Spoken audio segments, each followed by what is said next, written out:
Hi, Andrew here, and I just wanted to say thank you. Lately, I've had a comment or two drop in the comment sections of some of these videos. And thus far, in general, the comments have been respectful and polite. And I greatly appreciate that. YouTube has enough notoriety that it has actually been a running joke about YouTube commenters and the flame wars and the trolling and the nonsense that goes on, and I haven't seen that, and I greatly appreciate it. The space that my head is in, I don't really feel a great ability to deal with that. Now, when a comment is dropped, I generally, because there are not enough that I'm flooded, I generally have time to dash off a response. However, one dropped yesterday or the day before that was a bit longer.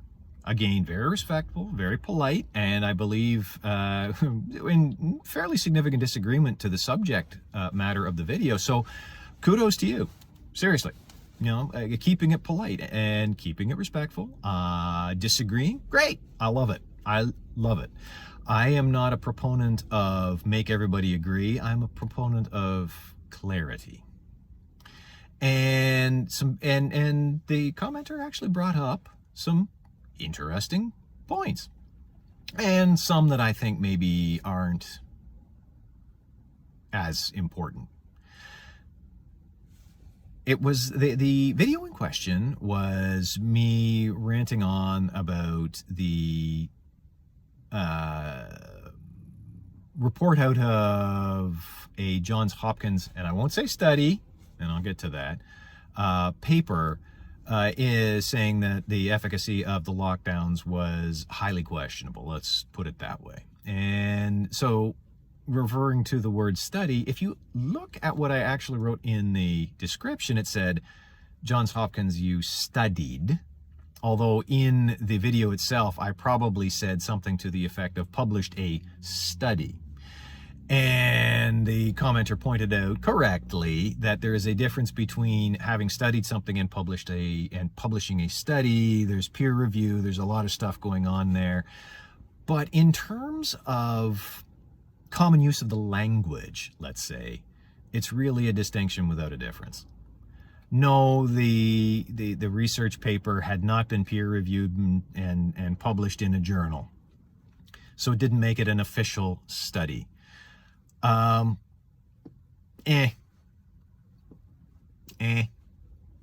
is an American expat living in Italy, I believe, who has written rather extensively on the lack of reproducibility of peer-reviewed studies.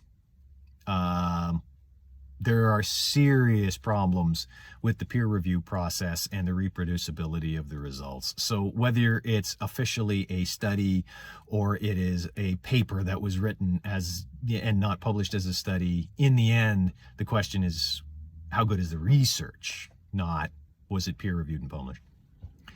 To which the commenter pointed out that it also wasn't a Johns Hopkins U study because it was written in part by somebody who worked for Johns Hopkins. Again, and that Johns Hopkins, by the way, distanced themselves, whatever, from the research work.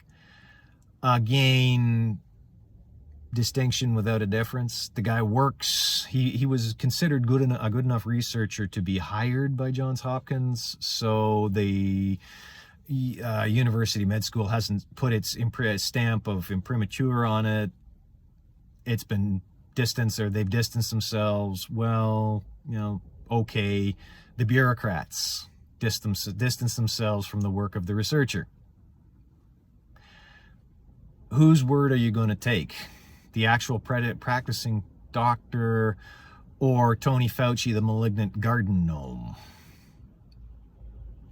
I'm not suggesting that Fauci is a part of Johns Hopkins. I'm just using this as an opportunity to take a dig at a man who always makes sure that you call him doctor because he has an MD, but who has not practiced medicine in a minimum of 40 years. He was sent to Washington by Reagan to fix AIDS, and he's failed upward ever since.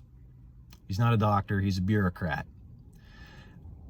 Bureaucracies often distance themselves from the work of the people in the organization, because the politics of the bureaucracy and the actual work being done are often at odds with one another. I'm not saying, okay, Johns Hopkins didn't publish it and distance himself from it. Okay, that's a bit salient. But again, who's doing the distancing? Is it the bureaucrats distancing themselves from a conclusion they don't like? Or is it actual researchers? That would be interesting to know. That would be, but that difference would be very important. He pointed out that it was a meta-study, a study of studies. And let's be honest, meta-studies are crap, by and large. If you don't believe that, you should look into the history of the meta-studies of the dangerous effects of secondhand smoke. Recently, an actual study on the use of pipe, cigarette, and cigar tobacco, and it was a long-term study, and they were looking at the health effects of tobacco use over 10-year period and so on. I mean, that was a real study. It wasn't a study of studies trying to tease out the information that you wanted. Pointing out it's a meta-study, now that's a good one. Because a meta-study, from my view from high above, is researcher decides his conclusion and then goes poking around amongst the studies to try and prove it. Which brings up the next point, confirmation bias. And yes, and this is where I will say yes, commenter. Bravo, absolutely confirmation bias. This is not a science channel. If I wanted to make it that, I would have to delve deep into the area of engineering that I work in, and I have no interest in doing that. This is an Andrew works out his mental health problems on video channel.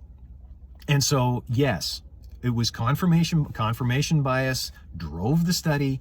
Confirmation bias drove me to choose it to talk about, because I was working from my fundamental belief that the lockdowns and all of those policies were damaging to my mental health. And you're never going to convince me that it wasn't. I didn't have a crisis before 2 years ago. I'm in one now. And all of the things I've talked about are that the damage to the children. So yes, absolutely 100% fair, good criticism. The study was it was generally perhaps a little sketchy, and it was based heavily in confirmation bias, and it has been used by people like me to support the position that they already held. That brings us, just as an interesting side note, to 2 movies, 1 screen. And this is where we will see there are people who look at the lockdown policies and they see good, life saved, etc. And there are people who look at it and see mental health crisis, addiction crisis, alcohol-related deaths, suicides, nothing but problems.